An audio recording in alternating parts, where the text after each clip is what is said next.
The Way of Shadows by Brent Weeks, Chapter 47.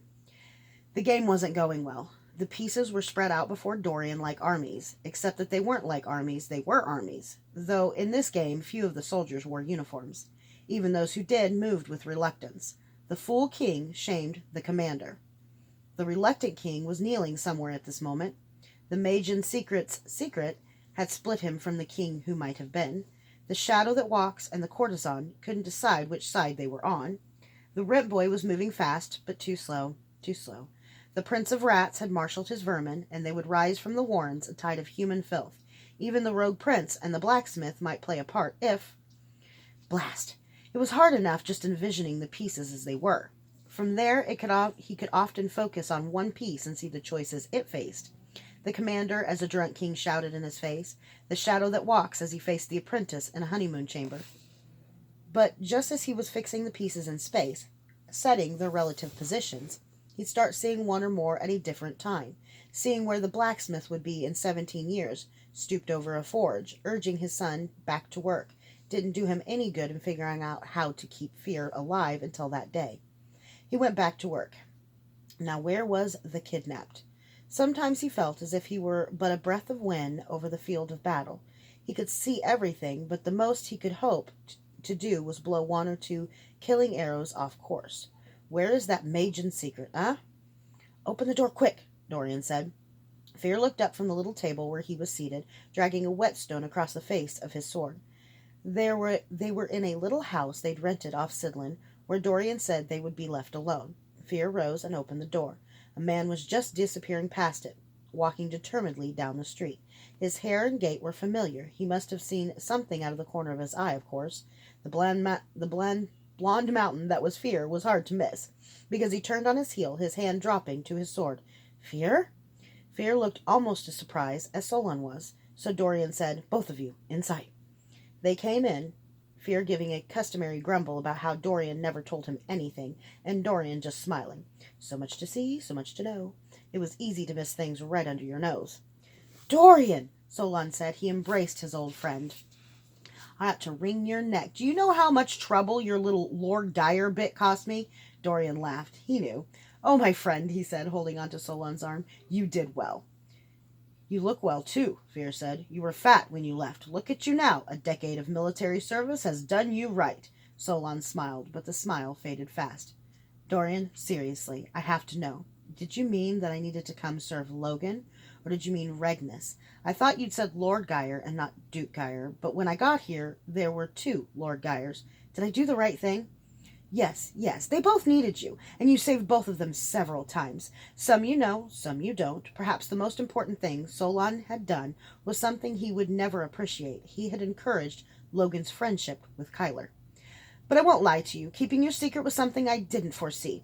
I thought you would have shared it years ago. Down most paths I see now, Regnus Geyer will lose his life.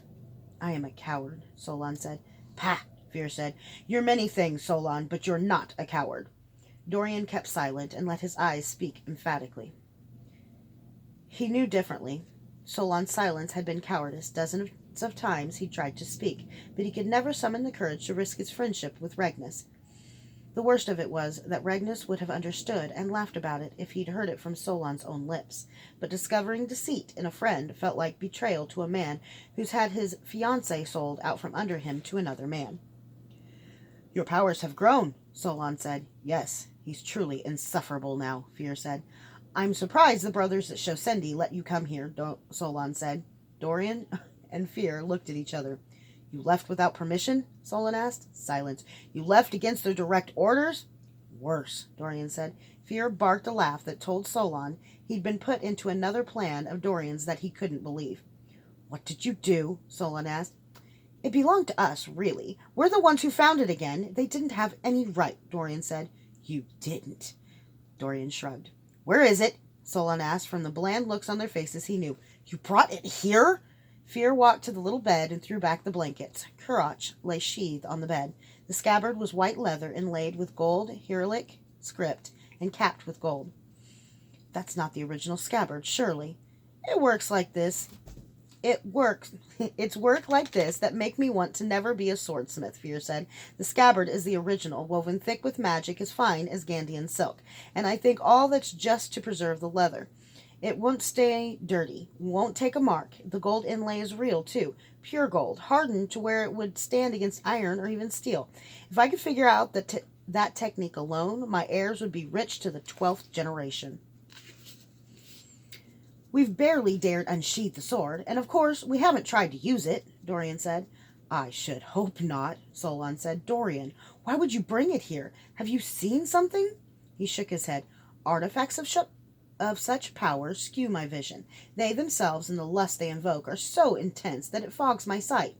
Suddenly he was drifting again, but drifting was too gentle a word for it. His vision latched onto Solon, and images streamed past him. Impossible visions. Solon against incredible odds. Solon as a white-haired old man, except not old, but blast. The image disappeared before he could understand it. Solon, Solon, Solon. Solon dying, Solon killing, Solon on a storm-tossed ship, Solon saving Regnus from a wet boy, Solon killing the king, Solon doing Scenaria, Solon propelling Dorian into Calidor, a beautiful woman in a chamber of 100 portraits of beautiful women. Janine, Dorian's heart lurched. Garroth, Ursel. Dorian, Dorian! The voice was distant, but Dorian grabbed onto the sound and pulled himself back to it. He shook his head, gasping as if emerging from a cold lake. It's getting worse as you get stronger, isn't it? Solon asked. He trades his mind for the visions, Fear said. He won't listen to me. My sanity isn't necessary for the work I must do, Dorian said simply. My visions are. The dice were in his hand, not just 2 dice, a whole handful of dice, each with a dozen faces. How many 12s can I throw? He would be throwing blind. He could see that Solon already was thinking he should leave, and that no matter how good it was to see his old friends, he had to try to save Regnus Geyer. But Dorian had a feeling. That was the damnable thing. Sometimes it was as logical as a search game. Sometimes it was just an itch. Anyway, where were we? He asked, playing the oblivious seer. Fear doesn't have enough talent to use Kurach. If he tried, he'd either burn or explode. No offense, friend. You have finer control than either of us. I could use it, but only safely as a Meister. My mage powers probably aren't strong enough. Of course, using it with the Ver would be a total disaster.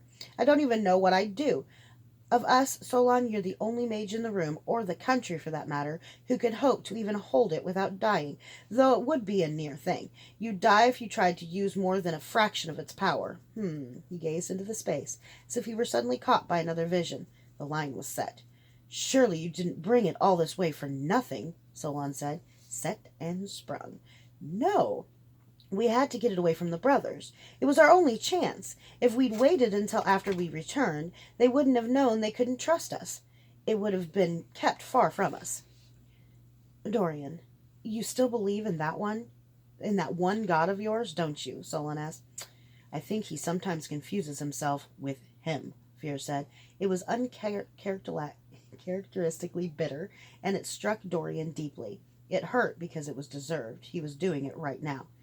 Fear's right, Dorian said. Solon, I was setting you up to take the sword. I shouldn't treat you that way. You deserve better than that. I'm sorry.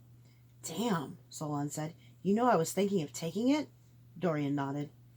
I don't know if it's the right thing or not. I didn't know you'd walk in our door until a second before you did.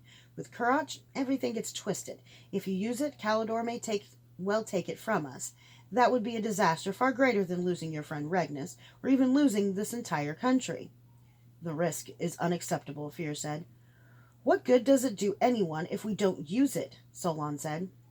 It keeps it out of the hands of the Verdmeisters, Fear said. That's good enough. There's only a handful of mages in the world who could hold Kurach without dying, and you know it. We also know that there are dozens of Verdmeisters who could. With Kurach in their hands, what could stop them? I have a feeling about this, Dorian said. Maybe the god is nudging me. I just think it's right. I feel like it's connected to the Guardian of Light. I thought you'd given up on those old prophecies, Solon said. If you take Kurach, the Guardian will be born in our lifetimes. Even as Dorian said it, he knew it was true. I've been living so long saying I had faith, but it isn't really faith when you just do what you see, is it? I think the god wants us to take this crazy risk. I think he'll bring good out of it. Fear threw up his hands. Dorian, The god is always your out. You run into a wall rationally and you say, the god is speaking to you. It's ridiculous. If this one god of yours created everything like you say, he'd also give us reasons, right? Why the hell would he make us do something so irrational? I'm right. Dorian, Solon said, can I really use it? If you use it, everyone in 50 miles will know it. Maybe even the ungifted.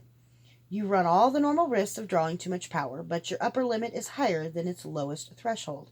Things are happening too fast for me to see much, but I'm going to tell you this, Solon.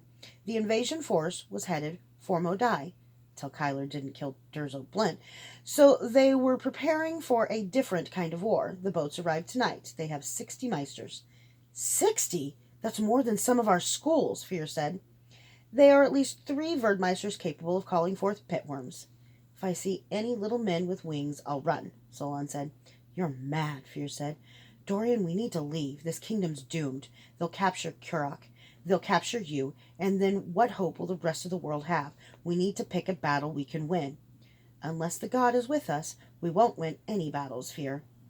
Don't give me that god bullshit. I won't let Solon take Kurok, and I'm taking you back to show Cindy. Your madness is taking you. Too late, Solon said. He scooped up the sword from the bed. We both know I can take that away from you, Fear said. In a sword fight, sure, Solon agreed. But if you try to take it, I'll just draw power through it and stop you. Like Dorian said, every Meister within 50 miles will know we have an artifact here, and they'll all come looking for it. You wouldn't, Fear said. Solon's face took on an intensity Dorian hadn't seen since he'd left Cindy wearing his first blue robes. Now and then, the slab of a man looked more like a soldier than one of the foremost mages of the day. I will do it, Solon said. I've given 10 years of my life for this backwater, and they've been good years. It's been damn good to stand for something rather than just watch from the side and criticize everyone who's actually doing something. You should try it. You used to, you know. What happened to the Fear Cosant who went and took his sword in the first place? Or went and took this sword in the first place? I'm going to do something here. Don't spoil my chance to make it useful. Come on, Fear. If we can fight Calidor, how could we not? Once you make your mind up, you're about as easy to move as Dorian, Fear said. Thank you, Solon said. I didn't mean it as a compliment.